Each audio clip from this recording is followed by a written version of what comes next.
የሚባለው እንግዲህ እውቅናው አልለውም ሰዎች ሁሉ ስለእናንተ ነው የሚያወሩትና ያስደነግጣል ወይስ ያስገርማል? ምን ተሰማች? እንደዚህ አልጠበኩም ነበረ። ትንሽ አካብጄዋለሁ መሰለኝ። እሱ እንደዛ አይደለም። እኔ ነኝ ያስጠቃሁት ብዬ እያሰብኩ ነው። አይዞሽ።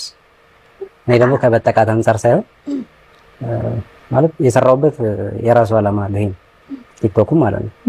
ስቀርጸው እሷ ትነግረኝ ነበረ። ብዙ ሴቶች አሁን በየቤቱ ብዙ ጥቃት የሚደርስባቸው ሴቶች አሉ እና የሆነች ልጅ ነበረችና እርጉዝ ሆና ስኳር እየበጠበጥኩ ነው ጠጥቼ የወለድኩት ልጅ ብላ ለእሷ ነግራት ነበረ እና ያ ነገር በጣም ልቤ ውስጥ ስለነበረ አትሊስት ሰዎች በየቤታቸው የሚደርስባቸውን ነገር በቪዲዮ ለማሳየት ነው።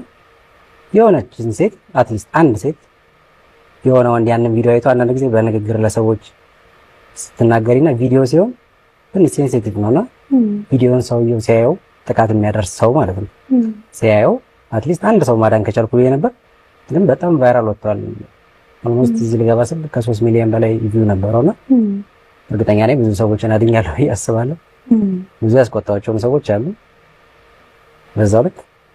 ግን ያው ለሷም ቪዲዮ ካለቀ በኋላ ማለት አላማው ይሄ ነው ስለልኳት ነው ምን ሰራው የነበረው። መጀመሪያ እሱ ይሰራ ነበር እና እኔ ቤት ወልጄ በተቀመጥኩ ጊዜ ሪአክሽን ቪዲዮ እንሰራ ነበር። ግን በጣም ቆይቷል። ትልቁ ልጄ እንደወለድኩ አካባቢ 3 ዓመት ምናምን ሊሆነው እና ኮንቴንት ሰርች አለቅም ትቻለሁ። ከልጅ ጋርም ስለማይመች ድምፁ ምንም ስለሚረብሽ ልጅም ስለማይመች አሁን ልጄ በጣም አድጓል። ወንድ ልጅ ነው እና ስለሚያስቸግር አይመችም እና ትቻለሁ ረስቻለሁ እና ቁጭ ብያለሁ። እንደምታየው ቪዲዮ ላይ ዳይፐር እየቀየርኩ ነበርና ስልኩን ይዞ እኔ እንትን እያለ ነው መሰለኝ የሆነ ነገር እያየ ምናምን ነው መሰለኝ እንጂ በጭራሽ አላውቅም። በሰዓቱ ግን አንቺ ጋር የነበረው ስሜት የእውነት የተሰማሽ ስሜት ምንድን ነበር?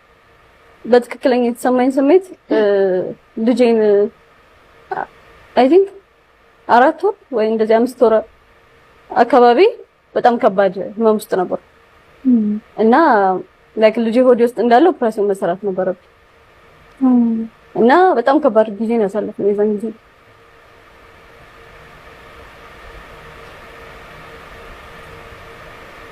አይ ላስረዳላት። አይዞሽ አይዞሽ አይዞሽ ወይ አይዞሽ። እሺ ትንሽ ፈተና ነበረው ማለት 5 ወር ላይ አልትራሳውንድ መነሳት ያለብሽ ጊዜ ላይ። እሺ የመጀመሪያ የተባለው ነገር